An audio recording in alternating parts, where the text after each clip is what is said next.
welcome to the research seminar organized this evening by the Research Centre for Irish Studies, Faculty of Arts and Humanities at the British University in Egypt. Our guest scholar this evening is Professor Hedwig Schwall. Our guest moderator is Dr Azza Taha, and our guest panel discussion is PhD candidate Rania Salem. And we've got colleagues attending from Egyptian universities, State University, as well as the British University in Egypt and the Department of English Language and Literature. Rania, I'll leave the floor to you to start the introductions, and then Dr. Azza, and then Professor Schwall. Thanks. Okay, thank you so much, Dr. Rania, and welcome Professor Schwall, of course, and everyone here. So I'm really glad to introduce our moderator today, Dr. Azza Taha. Dr. Azza actually graduated from the Department of English Language and Literature.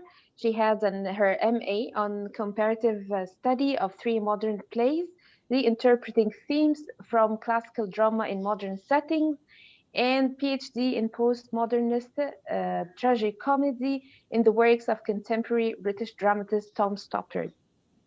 Dr. Azza also joined the British University in Egypt as a full-time staff member in 2007 and served as the Advanced English Language Module Leader for 7 years until 2013. Welcome, ya Dr. Azza, and it's my pleasure introducing you and working with you as well. Thank you. Thank you, Rania, and good evening to everyone again. I'm glad to be introducing Rania Salem as my colleague in the English department at the British University in Egypt. She is a candidate of, she is a PhD candidate, and she finished her master's from the American University in Cairo. Her interests are in comparative literature and translation. It is a real pleasure to introduce our guest speaker for this evening, Professor Hedwig Schwall. Professor Schwall is the director of the Leuven Centre for Irish Studies. She is co-director of the series of Irish Studies in Europe, ISE, and in her research, she focuses on contemporary Irish fiction and poetry, as well as on European art, often using psychoanalytic theory. And she is now preparing a book on parent-child relations in contemporary Irish fiction. And I think this links very nicely to this evening's topic on the Irish novelist, journalist, and a very successful human being, Colum McCann. We will start with a look at his very early, his very first short story, Sister. And then we move on to his most recent, most successful, most popular, A Paragon. So again, with no further delay, we are starting the interesting talk by Professor Schwall. Thank you very much for your very generous introduction. I'll move to my screen and hope you can see it. We can see yes, it, we can. well, but if you can kindly just start from the slide. Yes.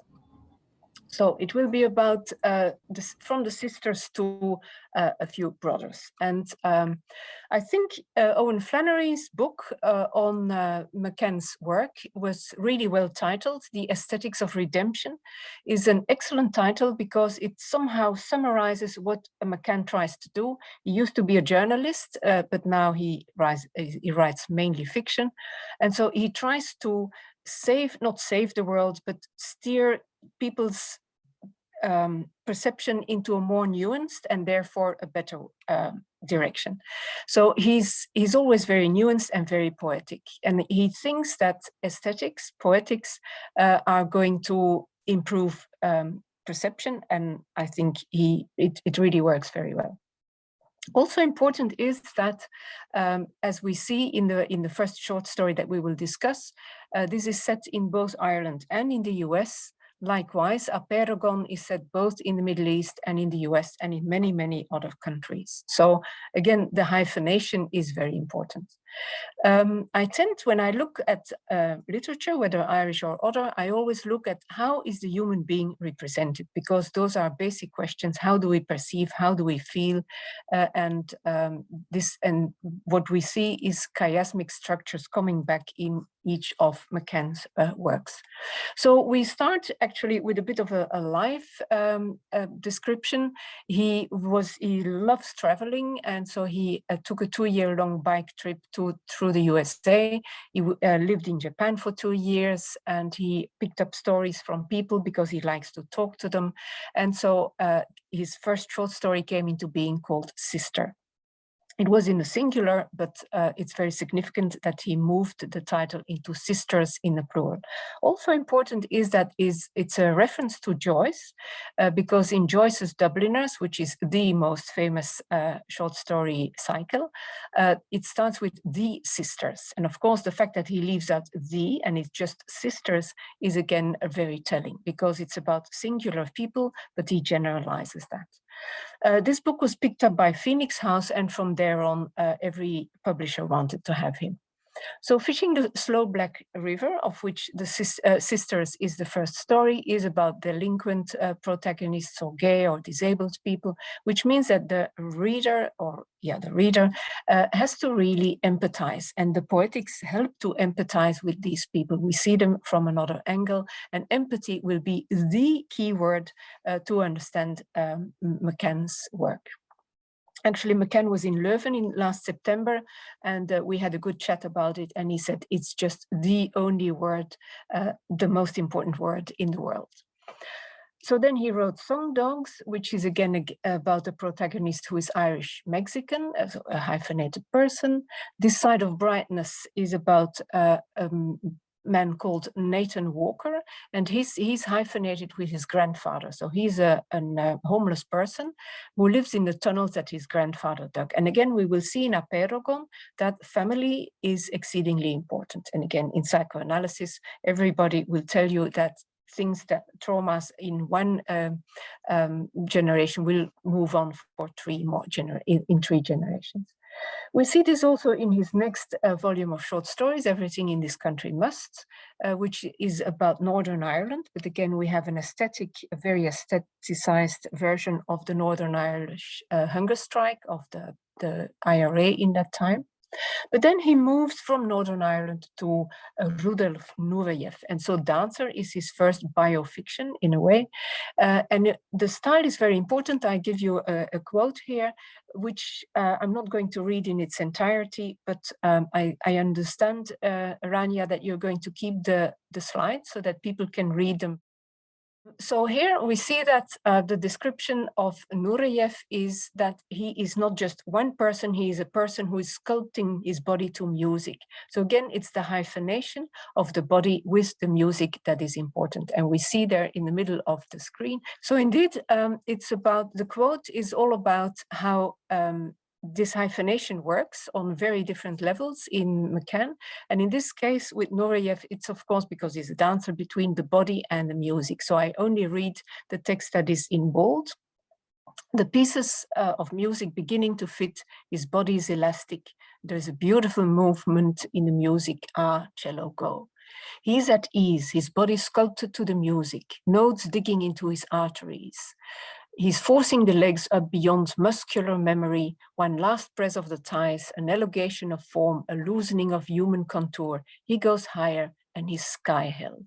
So again, it's the poetics of the body that actually elevate Nureyev into a beautiful person. But he's not only beautiful, he's also sad because he's an exile from Russia. He couldn't go back to Russia. And the same goes for Zoli, who's a Romani poet. And because she has been published by her government, she cannot go back to the Romani people because it's not allowed to publish their literature. So In McCann, we very often have outsiders, but people who have a very strong, intensive link with their culture and their unconscious.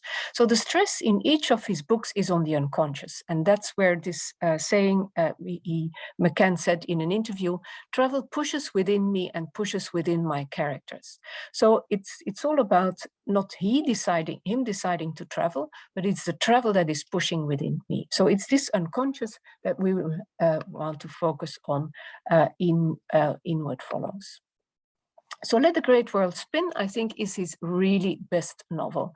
It's a pre-9/11 novel because it's set in 1974 when, and this is again a historical figure, Philippe Petit had a tightrope walking act between the two towers, the Twin Towers, when they were being built. So again, it's about building up and about linking. This is a hyphenation, which is a very dangerous one because this hyphenation, this hyphen between the two towers is done by an artist who actually risks his life by walking that tightrope.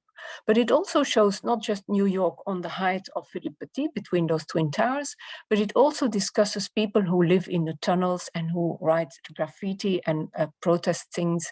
So it's all about a democracy that is literally layered in New York from the high rise till very deep down in the bowels of the city.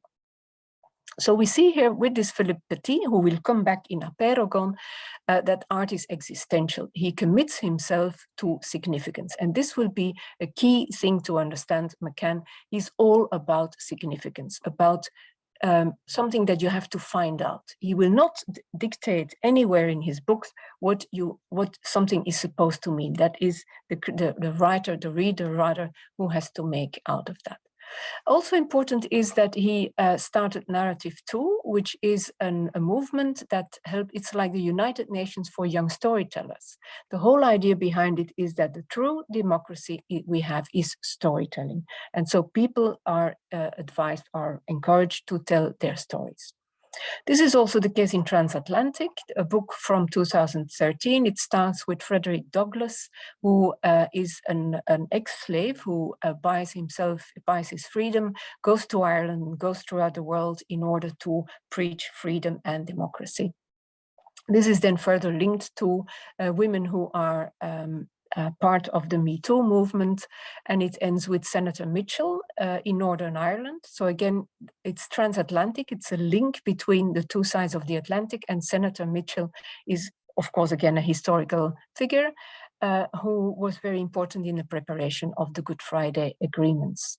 Senator Mitchell will also appear in Apeirogon. So it's typical of Apeirogon that it's not just a kind of multiple storyline narrative, but it's also referring to all of McCann's previous novels. So in that sense, it's even more complicated. The next book that McCann writes is 13 Ways of Looking, which is inspired by Wallace Stevens, again, a poet. And it's very significant. Again, it's not about looking, it's about ways of looking, because McCann is not about the what, but about the how. This will also be the case with Apeirogon, which is stories on stories, about the fact that Palestine and Israel are such storied, multi-leveled countries. So the theme of McCann, if one can somehow summarize that, is the human heart in conflict with itself. Now, time does not allow me to go deep into theory, but I do want to show you this picture of a Belgian painter, Foulon, who sees the human being as a bundle of vectors. We have all kinds of desires and all kinds of desires which go against us, go for us.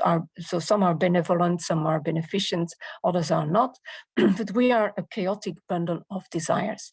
And Lacan, in the scheme that I show next to it, shows that more systematically. And I won't go into the details of what the split subject means and the others and the ego and the other. But what is very important is that McCann always focuses on the unconscious. He focuses on the bottom line of this scheme, which Lacan calls scheme L. And so we see that when you look at the arrows, the other which is one's culture or one's family unconscious, has an arrow that goes into the deeper, the inner self. And so it's this inner self, these dreams, these associations that actually form the self, and the social interaction is of minor importance. But what is very important in McCann is that the human being is not an individual, but the human being is individual and belongs to his links with others. So connection is actually more important than being individual. Now, Lacan has a system of looking at people's perception, and he thereby distinguishes three aspects. There is routine perception, which is habitual, which means that you're not alert, you're on automatic pilot. But there is also the real, and the real means that you dare to get in touch with the world of emotions that actually lives in your subconscious or even your pre-conscious. So it's a threatening, confusing, contradictory, raw state of your emotions. The imaginary is more the narcissistic belief that you can control yourself, and the symbolic system is the set of laws that regulates a society. And of course, McCann indicates that we have always to be very critical of that symbolic system, whether that is a state system or a religious system or an academic system, scientific system, whatever. We always have to be aware of the fact that it might not be consistent and not be beneficial to human beings. Also important is that, and we will see this in the short story of the sisters, that people build themselves up. So it is, according to Lacan and to any psychoanalyst, the major thing is you have to realize your real self. You have to realize your unique self. Now, how do you do that? You do that by finding the maternal images and the phantasms. These are images in your inner dreams which recur, and you have to follow them, you have to take them seriously, and then you will be it will be possible to realize yourself. But you also have to be aware of something else, and that is that the unconscious is actually formed by the life and the death drives. This is something that Freud indicated, but Melanie Klein and other people will elaborate this. And so the life drives means that you like a challenge, you like to build something up. The death drives is the opposite. You're indifferent and you're bent on destruction. So we all have both building and destructive tendencies. Now, Sisters, the short story we want to discuss, starts with the saying of the I narrator, that's the second quote. I have come to think of our lives as the colors of that place. Hers, a piece of bog cotton, mine as black as the water found when men slashed too deep in the soil with a shovel. So it's about two sisters. One is Bridget, and Bridget is connected to bog cotton, to the white collar, because she's like a nun. She is a martyr. She is altruistic. She wants to give her food to poor people and so on. But Shiona, who is the I narrator, the other sister, associates herself with blackness and with very strong colors. Because she is somebody who gives her body away, not her bread, but her body to all the men that want it. Now, the strange thing is, and that's where I think in McCann's stories, you always have to look for the mother, chercher la mère, as we say in French. And so the father is a very sad figure because he is very sad about the fact that the mother of these two girls, his wife, died very early. And so he's still caught in the oblivion caused many years before by the death of our mother. She was lifted from a cliff by a light wind while out strolling. Since that day, Bridget had lived a strange sort of martyrdom. So this is just one little sentence. It's a bit like Joyce. It's one sentence, you don't know anymore. So the reader has to be creative. How could the mother die from a light wind that lifts her from the cliffs? Is this suicide, or was she just too thin so that the wind could take her? We don't know. What we do know is that Bridget reacts to the death of the mother with a spectacular anorexia. After classes, she would sidle off to the bog, to a large rock where she thought nobody could see her, her Bible in her pocket, her sandwiches in her hand. There she would perch like a raked robin, and bit by bit she would tear up the bread like a sacrament and throw it all around her. The rock had a history. Again, this is the layeredness of things in McCann. The rock had a history. In penal times, it had been used as a meeting place for mass. Once out on the rock, I saw her take my father's pliers to her fingers and slowly pluck out the nail from the middle finger of her left hand. She did it because she had heard that the Cromwellians had done it to harpists in the 17th century. She wanted to know how it felt. Her finger bled for days. And then I skipped the pebble, and then the 5 campesinos, so she becomes a nun and she goes to Latin America, and the campesinos love her. She was a favorite among the locals. She had always taken food to the women in the adobe houses, and the men respected her for the way she had hidden it under her clothes, so they wouldn't be shamed by charity. So she's a really altruistic person. Shiona is altruistic too, but in a different way. She's actually promiscuous. We see this in one of the early statements. Between a statue of Our Lady and a Celtic cross commemorating the dead of Ireland, my hand made out the shape of a question mark as a farm boy furrowed his way inside me. So this is very interesting. On the one hand, she is promiscuous. She has sex with anybody who likes it, but she also has a kind of, her body has a language of its own, and behind the boy that she has in her arms, her hands are making question marks, are making figures. So there is an other self to her. And then she goes to America, like her sister, except she goes to Northern America, and she comes across Michael. And Michael is a Navajo Indian. He has a necklace of teeth, the teeth of a mountain lion. And she likes that because she has teeth herself, but these teeth of Michael are much more interesting. They then are found out, Michael deals in drugs, and they are found out by the police and completely mismanaged. She is raped and she's put on a plane back to Ireland. But then after a while, she really wonders what happened to my sister. And she rings Michael after Michael has been for many years in prison. She rings Michael, who has come out of prison and who is now a foreman on one of the high rises in New York. And she rings him to ask, can you smuggle me across the border? And he didn't hesitate. He liked the idea of being what the Mexicans call the coyote. He said it goes with his Navajo blood. So he's still the same man, still wearing the necklace of the mountain lion teeth, and this is a phantasm. When something is repeated time and again, when something appeals and fascinates you throughout your life, it means that it's a sign of what you need, of what is important to you. Except Michael changes because the necklace of the mountain lion teeth is now worn over an open-necked Oxford. So he has come on in life, but he has not forgotten about his origin. So he's a really, he has lots of integrity, and still he believes in simpler, more honest things. He even cuts his long hair for her in order to be able to smuggle her over the border. And then we see how the life and death drives work in Shiona. Shiona says, I remember, so on the way to her sister who is in New York and who is dying because she's still not eating.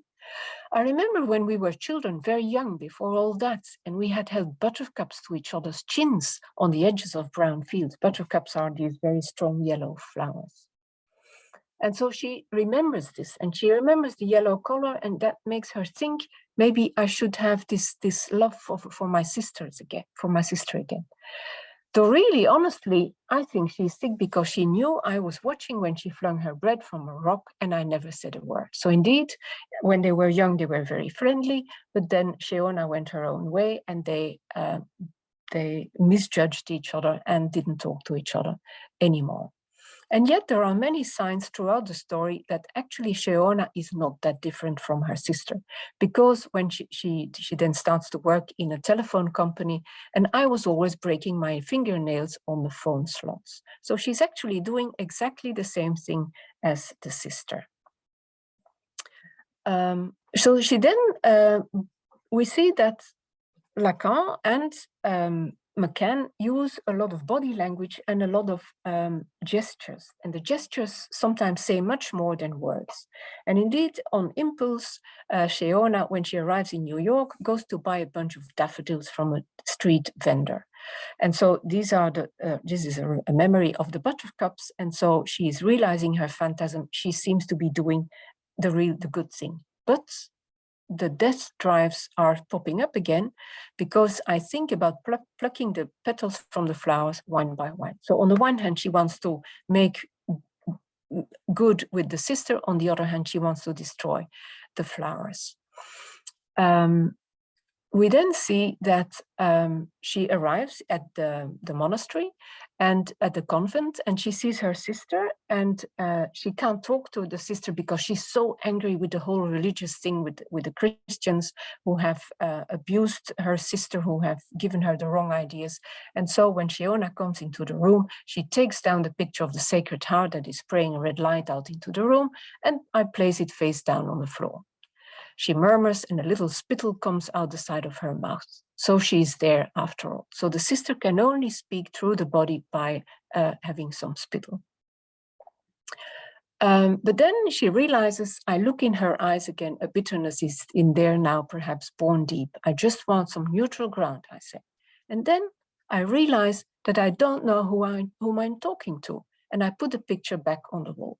So she's angry with all this Christianity, with this piety, but then she realizes, I don't know my sister, maybe she has good reasons to love this image, and so she puts it back. So this is what Lacan would call a respect, a refound respect for the other with a big O, the culture of that makes a person. So she gets more respect for her sister.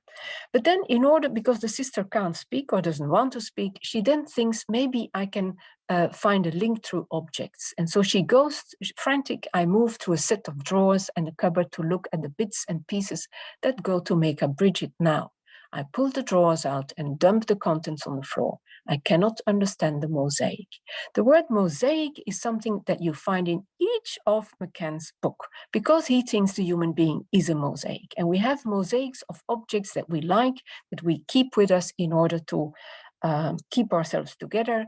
And so Winnicott and the psychoanalysts call this transitional objects. And so she thinks, what would be the transitional object of my sister?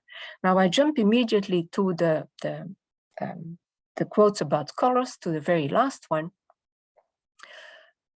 Sorry, the first one. I remember when I was 15. So when Shiona was 15, she cycled across the bogs in the early evenings on my way to the dance hall in my clean yellow socks. So she was wearing yellow socks, whereas the sister was always wearing brown socks.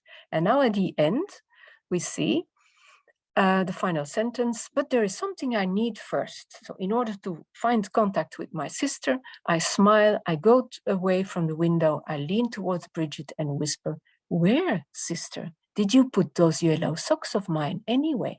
So it turns out at the end of the story that the sister has had this link with her sister all along with the yellow socks, which go back to the yellow buttercups. So we see in this story, in a very discreet and nuanced way, that McCann uses objects and images to connect the unconscious of the protagonist. So the buttercups to the yellow socks, to the end where the yellow socks lead back to a connection with the sister.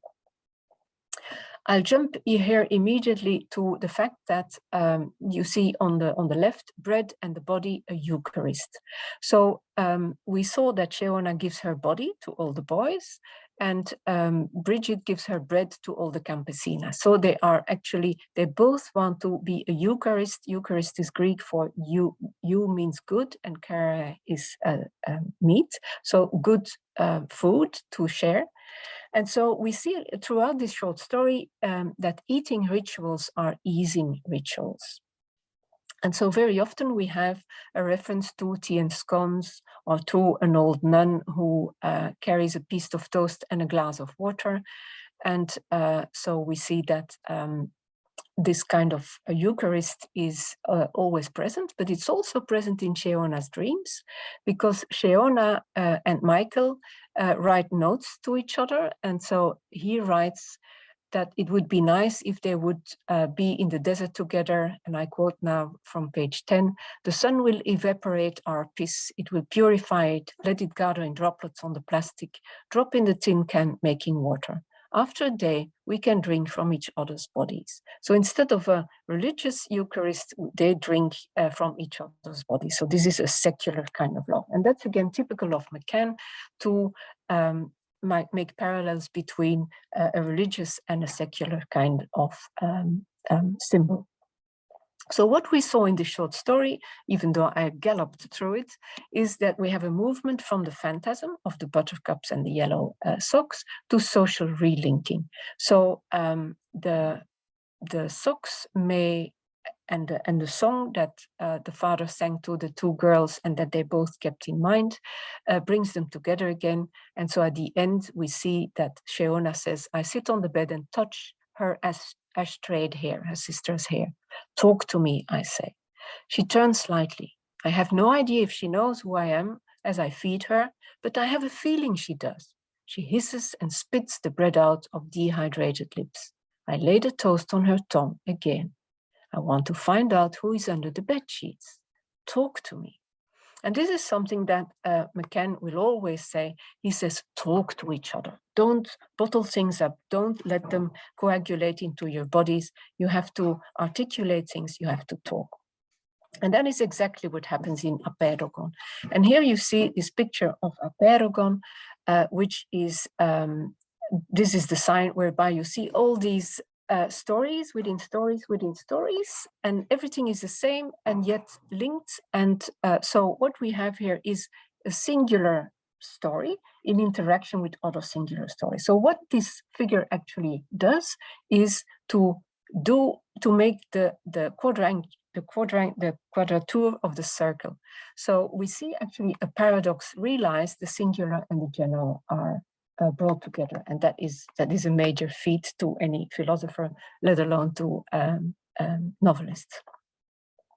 So we see here it's about singular people. It's about two girls, Smadar Elahan on the right and Abir Aramin on the left. So there's an Israeli girl who was killed by Palestinian bombers, and Abir Aramin, a Hebrew girl killed by Palestinian bombers, and then Abir Aramin is a Palestinian girl who was killed by a Hebrew soldier. So the structure of the novel is really interesting. It's based on 1001 Nights. So again, there is this Arab mythology, which is at the basis of the book. And indeed, we have 500 chapters. They're all tiny, 500 chapters going from 1 to 500. Then we have 1001, and then we have 500 again, counting back to 1. So we have altogether 1001 chapters. But again, as I said, some have only one sentence. But what is important is that the center of the book, the central chapter, has only one sentence. And this sentence is starts with, once upon a time and not so long ago and not so far away, Rami Elhanan, an Israeli, a Jew, a graphic artist, was the husband of Nurit, father of Elik and Guy and Yigal, father too of the late Smadar, traveled on his motorbike from the suburbs of Jerusalem to the Gremison monastery in the mainly Christian town of Beit Jala, near Bethlehem, in the Judean hills, to meet with Bassam Aramin, a Palestinian, a Muslim, a former prisoner, an activist, born in Hebron, husband of Salwa, father of Arab and Areen and Muhammad and Ahmed and Hiba, father too of the late Abir, 10 years old, shot dead by an unnamed Israeli border guard in East Jerusalem, almost a decade after Rami's daughter, Smadar, 2 weeks away from 14, was killed in the western part of the city by 3 Palestine suicide bombers, Bashar Sawala, Youssef Shuli, and Tawik Yassin, from the village of Asira al-Shamalia near Nablus in the West Bank. A piece of intrigue to the listeners, and this is important, the listeners gathered in the red brick monastery perched on the hillside in the mountains of the beloved. Having come from as far apart as Belfast and Kyushu, Paris and North Carolina, Santiago and Brooklyn, Copenhagen and Terezin, on an ordinary day at the end of October, foggy, tinged with cold, to listen to the stories of Bassam and Rami, and to find within their stories another story, a song of songs, discovering themselves, you and me, in the stone-tiled chapel where we sit for hours, eager, hopeless, buoyed, confused, cynical, complicit, silent, our memories imploding, our synapses skipping, in the gathering dark, remembering, while listening, all of those stories that are yet to be told. So we have here the center in one sentence. It's a bit like Finnegan's Wake, except it's of course much shorter here, but it's linking everything. So this is a fairy tale and a myth, and yet it shows you that literature is an oral thing, because literature is interaction. It's interaction with these listeners, you and I and me and people from Belfast and from everywhere else.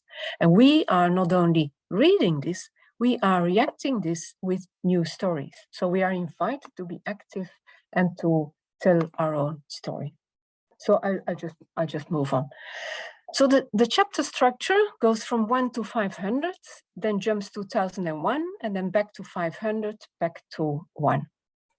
Now this is all about significance. And the significance of form is, of aperogon, is that it's a shape with a countably infinite number of sides, as I showed in the blue figure. So he explains in several of the chapters, chapter 496, 95, 94, and 93, as a whole, an aperogon approaches the shape of a circle, but a magnified view of a small piece appears to be a straight line. So nothing is what it seems. An aperogon is also a figure that is applicable to God, because the Kabbalists, as it says in chapter 304, the Kabbalists are known to envision two aspects of God. The first, known as Ein Sof, finds God to be transcendent, unknowable, impersonal, endless and infinite. The second aspect is accessible to human perception, revealing the divine in the material world, available to our finite lives. So God is a paradox. Now, likewise, the aperogon also works in the ramifications between Palestine and Israel, the conflict, and the US. So there is a chapter whereby Bassam Aramin goes to Senator John Kerry, and he says, "I'm sorry to tell you this, Senator, but you murdered my daughter."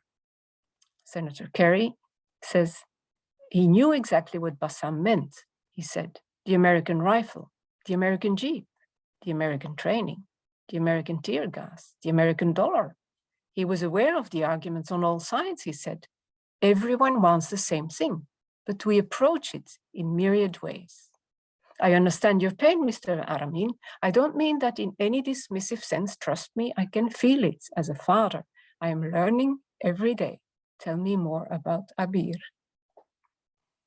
And then it says on chapter 18b, because you always have a bis, still to this day, John Kerry keeps the photograph of Abir on the wall in his office, so he means it.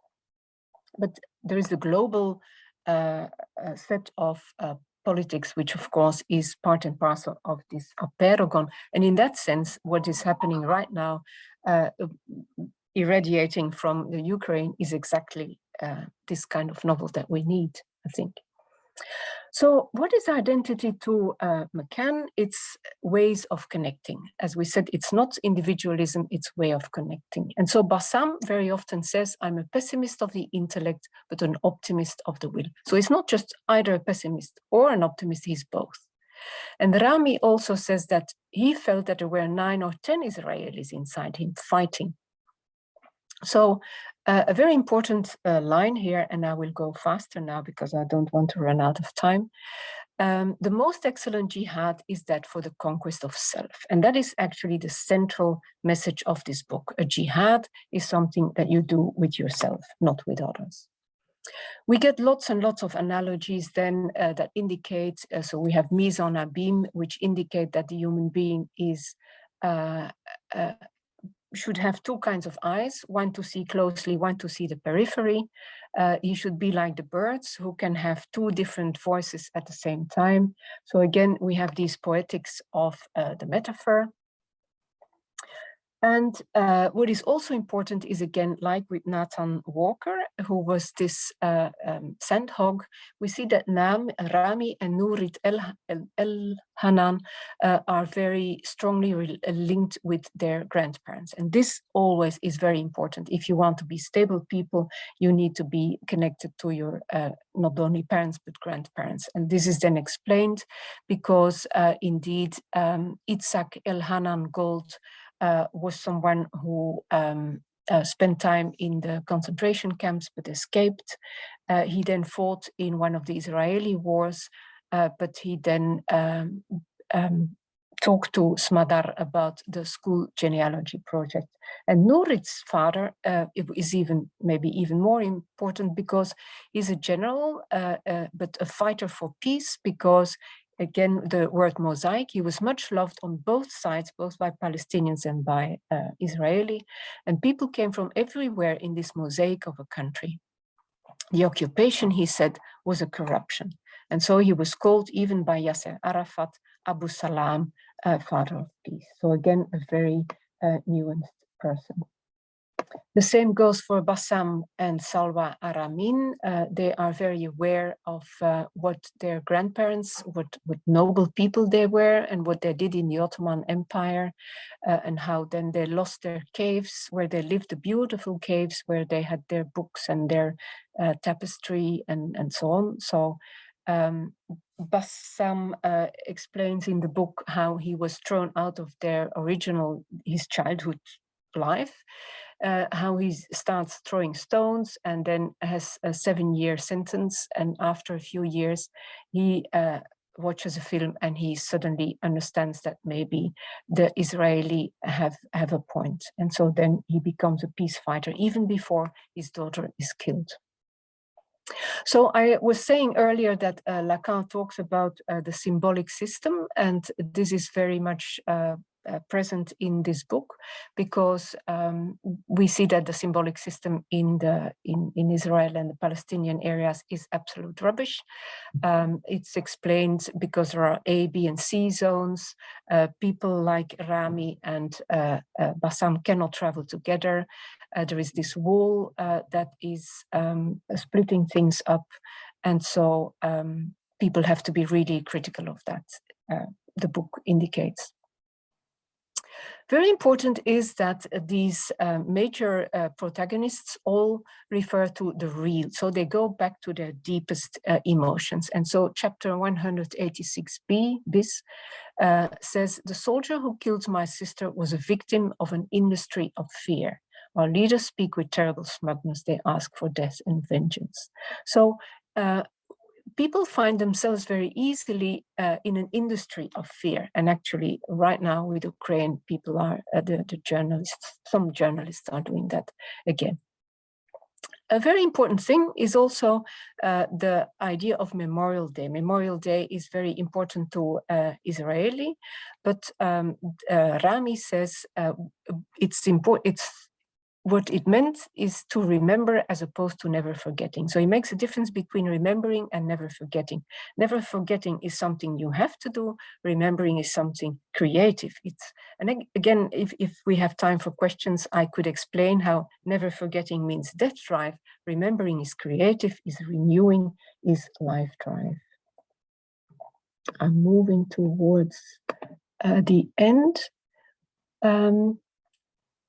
Yeah, so I said earlier, the aesthetics of redemption, this is what we see when McCann describes the Palestinian parts of the Middle East. And he shows how they are walled in, and so they have no space to move. And yet he then describes how they build higher up, higher and higher. So the middle quote says, Hassan kept birds, these are falcons, on the roof of his house. The only way to build in the refugee camp was upwards. The falcons were constantly rising, as if there were some sort of generational terminals underneath. He finally sold the birds in the 1980s. He would never be able to return to his house in Jerusalem. The locks and the keys he kept. The falcons were sold off in Abu Dhabi, where their offspring commanded huge fees, sometimes hundreds of thousands of dollars, not only for their beauty, but for the value of their story. So again, we have stories about stories.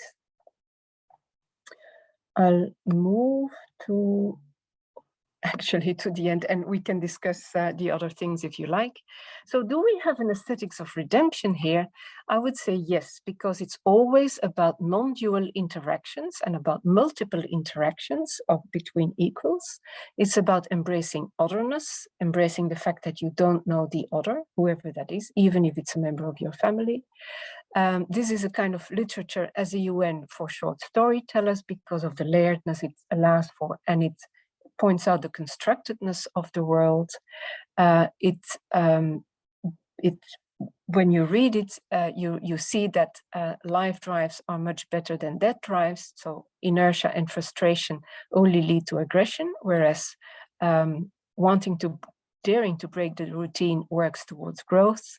And then we see that the interaction between Bassam and Rami, who are the topics of, or the subjects of this book, may lead to widening vibes, but I don't know.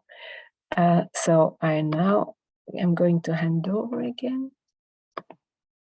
Yeah, there we are. So I don't know whether I went over time or not, but in any case, feel free to ask questions. Yes, we will have questions now. I see Nagwa has one. Yeah, and Dr. Nagwa, would you like to go ahead? Yes, first of all, I'd like to thank you for allowing me to attend here. And I was just like to ask, please, about the word forgetting that you so forgetting here, I just want to know whether it was on the part of the Palestinian or the Israeli. You did mention that you're going to talk more about that, Professor. Yeah, thank you for your question. That's a very nice one. Yes, so well, it's an order of the Israeli authorities that there are days that you should not forget. You should think of all the sacrifices that the former generations have made, but not forgetting is also like not forgiving. It's a kind of closed. It's a kind of Karl Abraham would call this as forming a cyst. It's forming a closed memory, whereas remembering, if you think of it in its literal way, you remember. Your members, your body has to feel it. So not forgetting is repeating what happened in the past, whereas remembering is to recreate what happened in the past. And that is a big difference, because in Freud's description, that drives are repeating without creativity. It's just going into the same strut, whereas the life drives want you to be creatively remembering, which means changing things. So it's not imitation, it's creation. That's the difference. So one thing is closed, is mimicry. The other thing is open, is creativity. Thank you very much. So thank you so much, Professor Schwall, for such an interesting and actually an intriguing text. I have two questions. Somehow, one of them is related to the novel itself, and the other one is related to a concept that you mentioned at the very beginning. So let's take it this way. So the first question that you mentioned, we talked about how the human being is not an individual, but individual. So I would be really grateful if you could elaborate a bit about this point, because I believe it's very important and integral to the making of the identity and the different and integral parts that actually help in making these kind of hyphenated, let's say, citizens or human beings. So that's the first question. That's brilliant. Thank you. The second question, I'm actually curious to know how a paragon was perceived. I believe that texts that tackle the Palestinian-Israeli issues are somehow sensitive, and you might seem, I believe that there are many debates that have been about this novel, especially as you mentioned that the author's main aim was empathy. That's his key word in all his texts. So, and you can somehow see this in the lines that you mentioned. So I'm just curious to know the different perceptions about this novel, how it was perceived by different readers. Thank you so much. I'm sorry for the long question. No, it's great. Thank you. Well, the first one. So the subject in Lacanian thinking and Derrida and all post-structural thinking is of course split. But Lacan is, with his scheme L, much more precise, and indeed the hyphenation is vital there, because you see that the impulses of the both life and death drives come from the other, from the bottom part on the right. And so in your dreams, you get impulses, you get fears, you get hopes, you have desires, you have fulfillments, you have frustrations, all kinds of things that you would not have when you have the control during the day. So via dreams, lots of the impulses of the unconscious come towards you. And you also notice in your body, and that's where the word remembering is again so important, we remember the emotions of our grandparents and of our parents. And very important books have been written about this, how especially when parents do not talk, like many studies have been done in Germany, where the parents after the Second World War did never talk about the war, but their silence and their silence flowed into their body language, and the body language conveyed all kinds of problems to the children, who then acted it out. So the impulses that we have in dreams, in wishes, even in tics, like for example, I couldn't stand the fact that my mother was reading a book, making a kind of scratching sound all the time, and now I'm making the same scratching sound when I'm reading a book. So I'm not saying we're pre-programmed, because that's too deterministic, and you can be creative with these things, but you can only be creative with these impulses if you word them, if you talk about them, if you verbalize them, if you articulate them. And I'm now in that study about parent-child relationships, showing how we have 8 languages or 7 languages with which we can articulate those impulses from the other.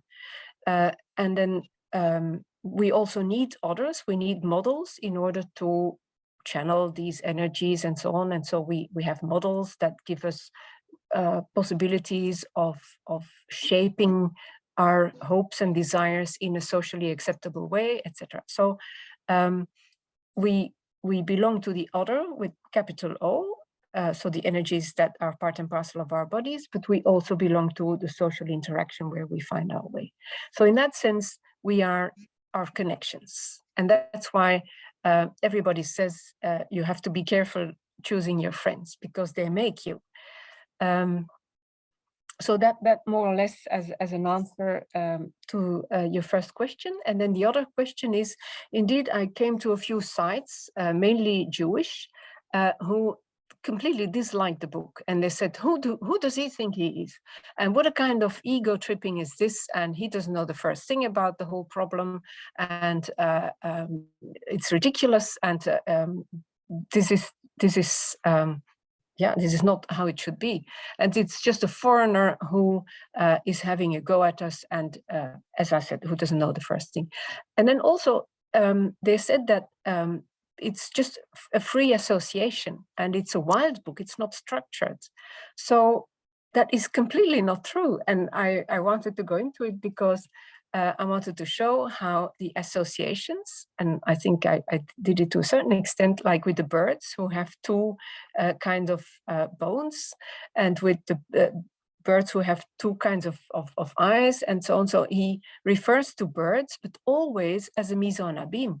It's not just freewheeling, it's always highlighting an aspect of the human being via a bird, via an eye operation. So there is, at some point, there is somebody who has an eye operation and he has a telescope put into his eye in order to repair the macula, which means that you have to retrain, your brain has to retrain to coordinate your two eyes. And again, this is an image that he uses in order to suggest to people to look at this indeed very complicated problem, or many complicated problems of the Palestinian area, to look at it with two eyes and not just with one eye. So I think that these people who say that he doesn't know the first thing about it are partly right, because it is much more complex than anybody can keep in their single mind. But McCann is the first to admit it. I mean, when I saw him, we discussed this, and he said, I don't know enough about it, but they asked me to do it. And what's also interesting is that this is biofiction. And when he was talking to Bassam was saying, I saw the film Schindler's List when I was in prison.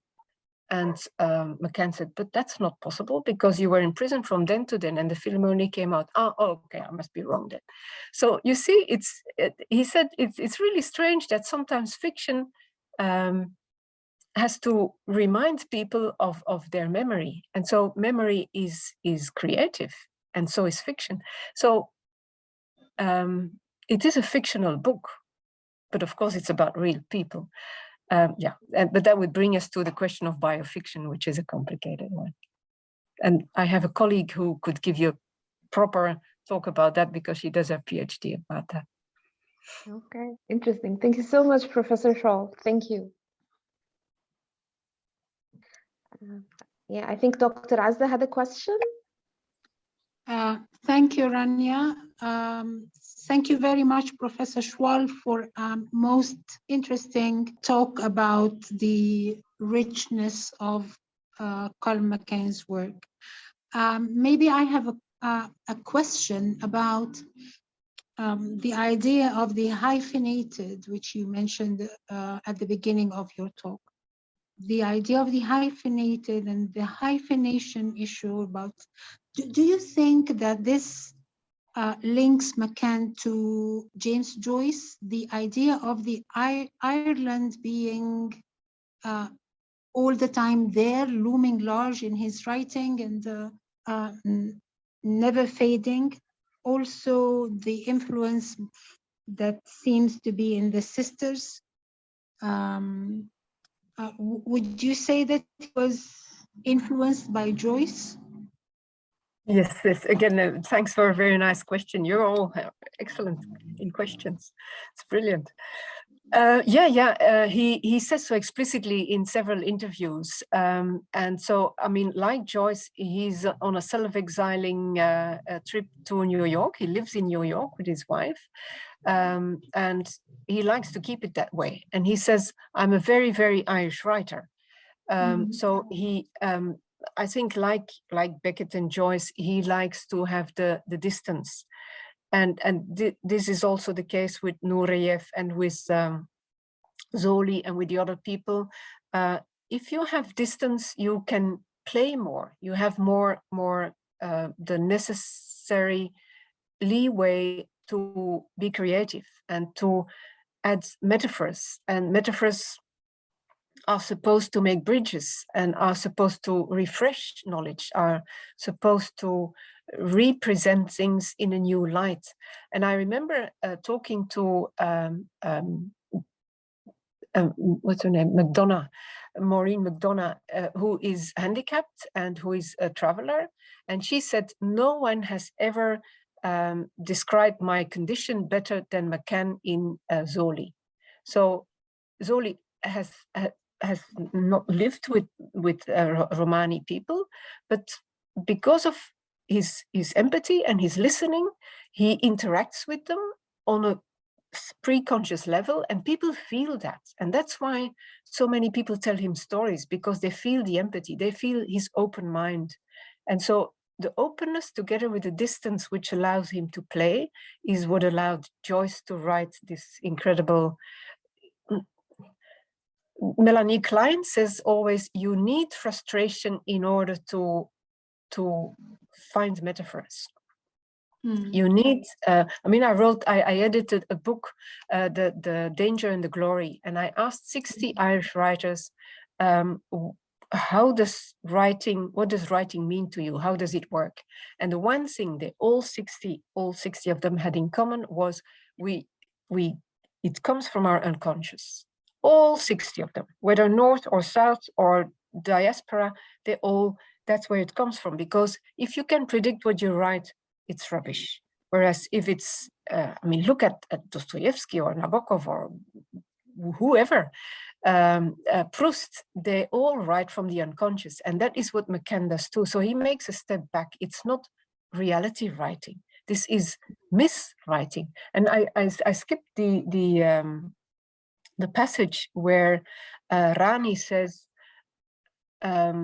with artificial intelligence, people can make bombs and drones which are nothing like what has been in existence so far. So mythology will have to keep up with the things people do. So the live drives of literature will have to keep up with what the dead drives do in the world. And I think McCann is very good at trying to find that kind of balance. Right. What would you say about his the form or the structure of the novel? I mean, in an interview, he said that he intentionally wanted to create a difficult structure. Yes, it is difficult, and it is 400. How many?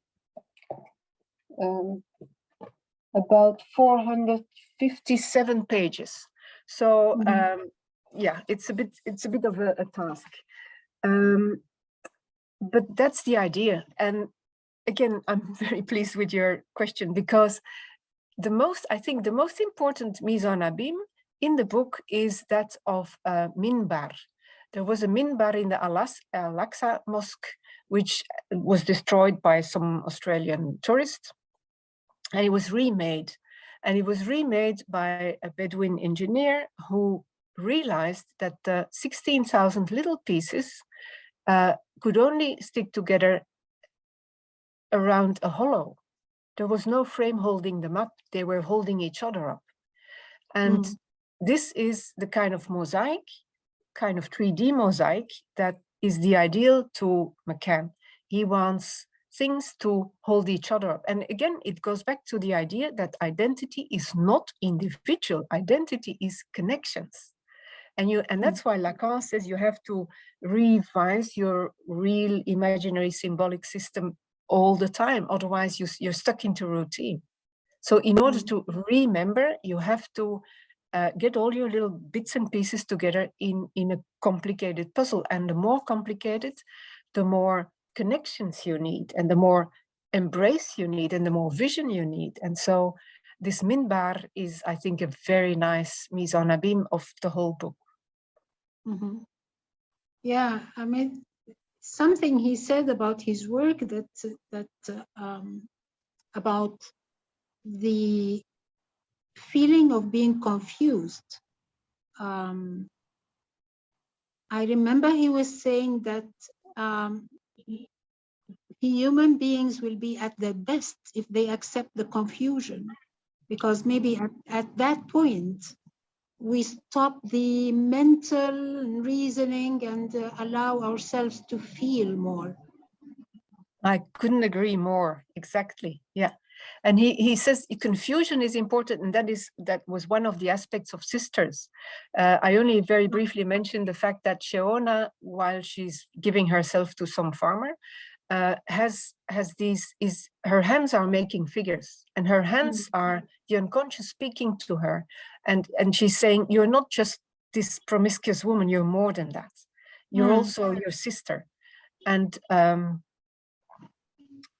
yeah, sorry, I lost my thread. But It's perfect. Again, the idea of the layers. yes, exactly. Yeah, yeah. Right. So you're never individual. Sorry. Yeah. Yes, yes, you're never one individual. It's the split individual. Yes. And that's where Shiona says, I have to have this other self. I have to doubt myself. So confusion and doubt is the only way not to be stuck in routine. Yes. And that's the only way in which you can have your jihad with yourself. And so you need that kind of space in yourself, that doubt, in order to allow yourself to change. Professor Dr. Azza, can I ask a question if possible? Definitely. All right, Professor Schwall, if we have early and mid-career researchers who are interested in Colum McCann's work, what would be your advices and where can they start, and what future research topics can they embark on to build on existing research? Right. Well, Owen Flannery is still the most encompassing book, but that's only until 2011. But then after that, well, it depends. There's a few articles. We have, I should mention this, in Leuven, in our Leuven Centre for Irish Studies, we have international PhD seminars for Irish studies. And this year we will have it in August. So you are very welcome. If you have PhD students who want to come, you're very welcome. So we are doing this now for the 6th time. And I can send you an invitation later. And in previous times, somebody did her PhD on Let the Great World Spin. So this person, a French student, wrote a very good article about it. And so I will put that on your list. There's a few more students that I know have published recently. So a lot is being done on him right now. So I can send you the list tomorrow or next week or so. Yeah, I wouldn't know it from the top of my head. And would you tell us a little bit more about your more recent work that you've just completed? So I'm doing this book on parent-child relationships, and I've just published an article in Études Irlandaises, which is open access, so you can get it easily. It's about Lucy Caldwell, and Lucy Caldwell has just finished, and it came out on the 3rd of March, a splendid historical novel called These Days. And it's about the Blitz War in Belfast. And it's a superb book. It's just so well made. I'm sure it's going to be turned into a film. But anyway, so I did an article on the Good Enough Mother in the short stories that came out last year called Intimacies. But I compare the short stories of Intimacies with the short story volume, what's it called? I should know, terrible. So these two volumes are actually pairing each other off, and she's a splendid writer. And so it's two sets of short stories. The first one about how a girl grows up in Northern Ireland. And the second one is about how a girl becomes a mother and all the worries about a mother. But it's just so well made. She's very accurate, very precise, full of details. It's like Joyce. I mean, I compare her work to Dubliners, but it's just much better. And whereas Joyce's Dubliners is the death drive, all from the start, because in the Sisters, it's about a man who dies, the brother who dies. This is all about birth and about nativity and about giving chances and that kind of thing. And the same goes for These Days, so it's really good. But now I'm doing an article for a colleague in Singapore, and it's about psychosis in The Butcher Boy. And so I actually deal with one case of psychosis in The Butcher Boy, one of perversion in Kevin Barry, and one neurosis in Donald Ryan. So 3 different protagonists with a different mindset and a different psychological makeup. So that's, and then I'm writing a book on European art, mother-child relationships in European art. So it's 2 parallel things. So if you're all ready to wrap up, Dr. Azza and Rania and Professor Schwall, please go ahead. Well, yes, I want to thank you all for your patience and for being here while it's weekend. And I admire you all. And thanks for all your super questions. It was really nice. Thank you. Thank you for a very interesting and enriching talk. Rania, would you like to say something before we go? Rania Salem. I just would like to thank Dr. Rania Khalil actually for inviting me here, and definitely Professor Schwall for the interesting and enriching, and like, oh my God, all my interests are there: identity and translation, the structure of the novel. So thank you so much. It was my pleasure and honor, and thank you so much, Dr. Azza. Thank you. I would like to again thank Professor Schwall, and I would like to end this evening with what she wrote in her introduction to the 2018 volume on boundaries, passages, and transitions, that the world needs more than ever before models of heterogeneity and inclusion, and that we need to be reminded to be alive, alert, and kicking, questioning certainties imposed as truths. I think we need now this more than ever before, and Colum McCann's message for us to talk, to be articulate, and to embrace diversity and accept alterity. Thank you again, Professor Schwall, and thank you, Dr. Rania Khalil, for this very precious opportunity to be introduced to these lovely people, Professor Schwall and Colum McCann. All right, well, thank you, Professor Schwall, for accepting our invitation. Thank you, guest moderator, Dr. Azza, and guest PhD candidate, Ms. Rania Salem, and our attendees this evening. We look forward to future research seminars in your presence and your contribution. Thank you very much from the Research Centre for Irish Studies in Cairo, Egypt, Faculty of Arts and Humanities, the British University in Egypt.